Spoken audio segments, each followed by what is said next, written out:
just like for the TV, is it? Being on stage. I can't see anybody, so if it's dumb fan, I can't see a thing. Right. I guess there's people out there somewhere. On that note, we will start with Sky Sports News. Roy, it's Rob Dorset from Sky Sports News. Nice to see you again. Yeah, well, I can't see you, Rob. If I can see you, it's nice to see you too. Roy, I gather you just got off a plane from Amsterdam. You were there at the Europa League final last night. How special for you to see an England team winning that, and in particular seeing Frank Lampard and Ashley Cole performing so well? Yeah, I had Cahill today as well. I thought Cahill, all three of them were in exceptional form. I think it was a very good Chelsea performance, especially with the way Benfica started the game. They came out of the blocks really with all guns firing, and they looked to be a very talented side with a lot of pace, a lot of athleticism, a lot of players very good at running with the ball. But Chelsea stayed firm. I thought they were very solid defensively during that period, and the longer the game went, I thought the better they looked, and to some extent the less dangerous Benfica looked. And it was great to see Ivanovic's header, which was a magnificent goal in my opinion, win the game for them, and I was happy to see them lifting the trophy. The headlines from your squad will see Alex McCarthy called up for the first time. He's only 23. What was you thinking behind bringing him into the side?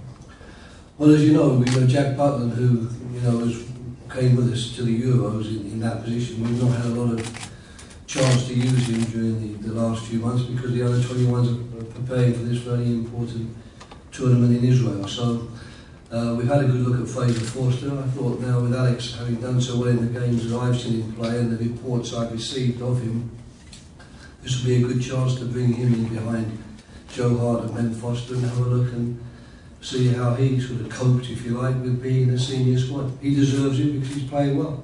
They are two friendly games coming up, of course, against the Republic of Ireland and Brazil. Will you try and get Alex McCarthy onto the pitch, get him some game time? Or is it not too necessarily, no. I mean, basically speaking, I regard them more as preparation games than friendly games. I think it's important for us to prepare.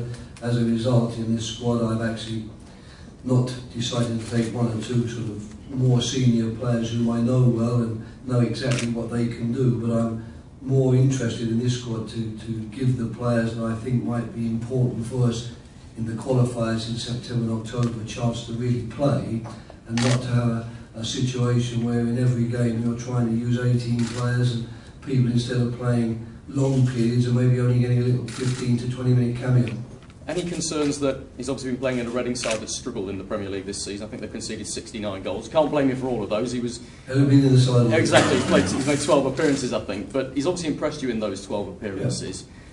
Yeah. Are you happy that his head's in the right place when you spoke to him, that despite the slightly disappointing time that Reading have had, he's ready for such a big step up? Well, I have to be honest and say I've not had a chance to speak to him. We made the decision to take him just a couple of days ago. I've been in Amsterdam on flights, and furthermore, I'm rather hoping that you don't need to speak to someone and give them the news. I'm rather hoping that when he hears the news today, he's going to be very happy, and I'm looking forward to spending a bit of time with him when we meet up. But it's important for us to give these young players a chance to show what they can do. They have lots of chances during the training sessions, and I'll have a lot of chance to talk to him as with Dave Watson, our goalkeeper coach. You haven't named a captain as part of the squad. Is that deliberate? Is that because you haven't made your mind up yourself yet? I don't know. We have actually named captains. I mean, most of the squads I've announced actually have had Steven Gerrard in, so I think there's been no need. But Lampard and Rooney are the sort of captains elect. But I did mention to a group of journalists who I met informally yesterday that, obviously I'll speak to Ashley Cole. He's receiving his 100th cap. Most players, when they receive their 100 caps, do get given the honour of captaining the country. But the last time I spoke to Ashley about it, he was more than happy to stay, if you like, in the shadows rather than seek the limelight. But out of courtesy, of course, I'll definitely speak to him again, as I will speak to Frank and Wayne when we get together. Wayne Rooney's had a difficult time. You'll be aware of that yourself. He's handed a transfer request in at Manchester United. Hasn't played in that final game of the season. Had limited time, in truth, with Manchester United recently. Does that concern you? Does that come into your thinking when you think about the captaincy? Well, I have to certainly debate one of your points. He's had limited time. I mean, he didn't play in the last game, and I think in the games he started, he might have, not actually finished the 90 minutes, but he's played pretty regularly in actual fact. So I think when you tot up his games for the season, he'll be nudging 50 rather than 38. So I'm not concerned at all about his playing time. And his situation at Manchester United is really something between him and the club. You know, it doesn't really impact upon me with England as long as he is fit and playing football. You know, there's no doubt, I think, that he's doing that.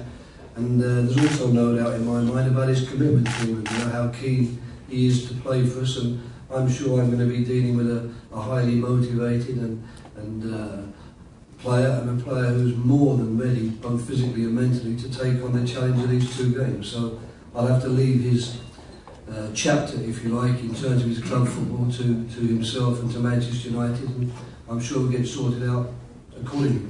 You mentioned Ashley Cole, of course, and you said you'd offered it to him as a courtesy. I haven't spoken to him yet, so I haven't done anything yet. This was, you know, when you have, you'll know very well, when you're having formal meetings with journalists, you know, questions come at you thick and fast, and, you know, I must be very clear on this subject. I haven't spoken to him on this occasion. I have actually spoken to him on these lines in the past, but as yet I haven't done so, and because I won't see Ashley before Sunday the 26th of May, I won't be able to make any further statements or give you any further indication. And furthermore, we're blessed with good captains, so it's not something I see as a problem. And clearly you don't see it as a problem, potentially him being England captain, despite the fact that he was quite outspoken against the FA after the investigation with the racism investigation, and he did criticise the FA at that point. That wouldn't be a problem for you, seeing an England captain having done that? I think that he apologised for that. I think it was a spur of the moment thing. I think he felt that he'd been in some way let down there. If we were to take everything appearing in newspapers from our players that could be regarded as faintly defamatory against ourselves, then we wouldn't have a team. So, you know, I'll pass that one up. Let me tell you about John Terry and Rio Ferdinand as well. Both of them now retired officially from international football. It feels like the changing of a guard, particularly in the centre of England's defence. But you seemed to hint yesterday that you might be prepared to go back to John Terry and Rio Ferdinand if you really needed them to. Is that right? What I said was, I think it's very foolish to say I will never do this or I will never go down this route. Who knows? You know, we actually played for quite a long time without Rio, and then suddenly I found myself before the last two internationals in a very difficult situation. We lost, you know, the four centre backs that we'd chosen all missing, and so, you know, Rio then of course very much came back into the frame. Now he's disappeared again because he's retired from football, and I think the way that he's handled himself there, his statements and everything have been very laudatory. Really, I'm very, you know, pleased with the way he's handled himself in this way, and the things he said, really, the things he said about the team and the good luck messages he sent to his successors. But basically speaking, we are preparing to move on. That's what we're preparing to do. I think that Rio's statement, in actual fact, summarised it all quite well. You know, basically he's had a fantastic time. He's had 15, 16 years really around the international team, and he feels it's time for some of these younger players now, or not always the younger ones. You know, people like Phil Jagielka, who isn't that young, but I mean he's been waiting in the wings for a long time. Let's put it that way. He feels it's time for those waiting in the wings, or the younger ones, to step up now and show that they can do for the international team what Rio and John did for so long and did so well. So we're really preparing more along those lines. But I don't want ever to have a situation where we might need, in some, you know, situation, to turn to somebody and for everyone there to say, well, you said he will never play again. You know, I've seen it with Roberto Mancini. You know, he said it with Tevez, he will never play for this club again, and then of course he ended up playing for them again. Can I ask you about Andy Carroll? You've called him into the squad. He's impressed an awful lot of people. I think 7 goals in 21 games for West Ham. He brings a very different aspect of the game to a lot of the other players in the England squad. Do you have any fear that isn't as effective on the international stage as it is on the domestic scene? Perhaps that refereeing in international games maybe clamps down on his physical attributes more than it does in the Premier League? Well, I think in a squad of players you need various qualities amongst your players. You know, you don't necessarily fill your team with players who are much of a muchness and who actually sort of virtually clone each other. I think it's very important to have some players in the team that give you some other dimension, because games have their own histories, if you like, and games pan out in different ways. For a long time we didn't consider Andy Carroll because he was injured, but since he's come back from injury, he's always been very much in our thoughts, and I think he is the type of player that gives another dimension to our squad and gives us other possibilities if we care to use them. And finally, in answer to your question, I'm not concerned about his playing style. I think there's always going to be room for a centre forward of his class and his type who is good at holding the ball up as a centre forward, and in particular very good at attacking crosses, not only in the opponent's penalty box but also in your own penalty box. Okay, Natalie. Well, you seem all right. Oh, you see it? Good. The lights have been dimmed somewhat. Frank Lampard's just finally signed a year extension at Chelsea. Is he proof for you that if you're good enough, age doesn't matter? Yeah, it's not a question of age sometimes, but I mean, the thing about Frank, well, we were worried for a while, about his future because we didn't quite know where he was going to land up, and it is, as I think I said at the time, a little bit easier when players are playing in England or another top European league. Once they disappear to, far-flung places, it's a lot harder to keep sort of check on them. But there's been no doubt in my mind this year that Frank has been, as he's always been in my eyes. Frank's qualities are qualities which are eternal, really. And this year in particular, had a wonderful year, scoring so many goals, and to break a record of Bobby Tamlin's and reach 203 goals. And what's more, all of those in the Premiership. Bob was a little bit lucky to be able to score a few of his in a lower division. I think it's an incredible record, and one that will never be equal. We've talked a lot about Sir Alex. We'll not see his like again, but we could also, to some extent, maybe put it about Frank Lampard, or put the same sort of point forward about Frank Lampard. I don't think we're going to see many midfield players scoring 203 goals in their career. That's an awful lot of goals. Just going back to Wayne Rooney, that over the season, even his manager has had calls to talk about his fitness and doubt that, saying he wouldn't have been subbed if he was on top form. Have you ever had cause to doubt his fitness or his temperament when he's been with you? No. That's a simple answer to the question. No, I haven't. Club football is very different. It's a day-to-day thing, and managers, of course, get a much closer relationship and a closer look at players than I will ever get in the odd periods I get them together. But I must say that during my time at Wayne Rooney, I've not had any cause to criticise anything along those terms. But then again, I'm not trying to what can I say? Cause an argument or suggest that things have been said about him and not correct. That's up to people. I can only judge as I see it, and he's been good with me, and hopefully he'll be good with me and for the country in the future. What about Rio? Was he, before he obviously did you the courtesy of a phone call and told you he wanted to retire, was he in your thoughts ahead of this, your preliminary thoughts? Would he have been picked? Or? He was obviously in my thoughts the last time, so Yeah. I don't really want to go down that line. I think that the way Rio has handled this, I don't think there's any reason for us to discuss, what would have happened if. It is a big if. As far as I'm concerned, I was pleased to get the phone call, as you alluded to. I think that he's handled himself very well. I thought his statement was not only a very courteous statement, it was also good that he was able to wish his successors a lot of luck in the future. So I think I'll leave it at that, and I'll just accept the situation that now an era of very good centre-backs, Rio Ferdinand and John Terry, may have come to an end, and we'll have to try and find a similarly good partnership in the future. And can I just ask about, slightly away from England, but the FA are considering 5-match bans for racial incident. Is that... I think our chairman's giving a media conference later. Yeah, I appreciate that, but it would be quite good, obviously, to know, because it has affected your squad in the past with players from your squad. Is 5 matches the right deterrent? Is that the right our report? chairman spoke first, and then I can react to it in the next media conference if you don't. But it's a Today story, and you are the England manager. It has affected your squad. It would be good to know your thoughts. 5 matches.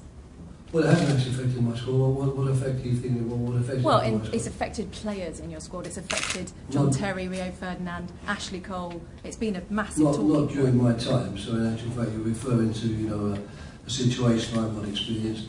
And all I can say on the subject of racism, it's a very, very important one.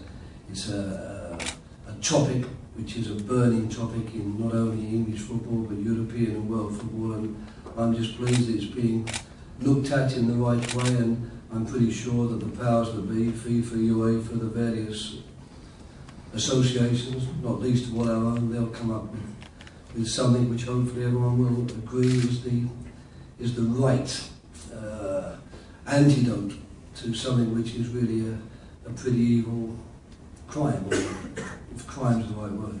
Thanks, Chris. Yeah, any more questions? Rick, I just asked you about the fact that you've just celebrated a year in charge, and your assessment of that first 12 months. I think there's only been one defeat against Sweden in that time, 9 wins. Do you feel as though you've learnt a lot in that time and that the squad has evolved to a better place for you?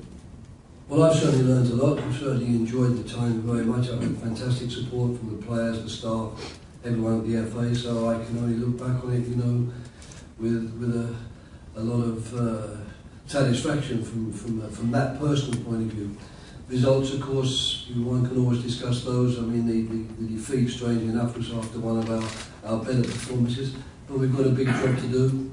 But I think that going into the autumn with these 3 out of 4 matches at home, we're in a position where our fate is in our hands, and we've just got to try and make certain that the players who get selected are the right ones, and more importantly, that when they go on the field, they feel themselves prepared and are also themselves prepared to make the necessary sacrifices to make sure we get those wins, because of course our goal is Brazil 2014, and we don't want anything to get in the way of us not achieving that goal.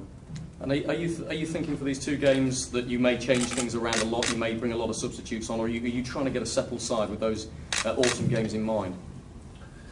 More of that than the former, but we're missing some quite important players. I mean, Jack Wilshere, who I think we all agree is an outstanding talent and could easily be a feature of England teams in the future. He's actually only played 1 game for me. He's played 1 friendly match and 30 minutes of another friendly match, so I haven't really had the benefit there. Our captain Stephen Gerrard is missing from this game.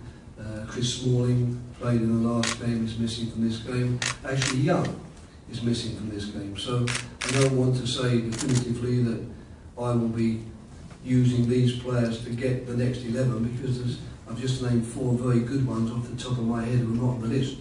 But it is more the latter than the former, that rather than use these as experimental games, we'll be wanting to give players who I think are going to be the important ones for us in the coming autumn matches a chance to show what they can do. And as a result, there are players who I'm sure I'll get questioned about who are not in the squad, and it's only because I might not be thinking of necessarily using them from the start, and I don't want to trail them to Brazil after a long season. Okay. Thank you. Thanks very much, ladies and gentlemen.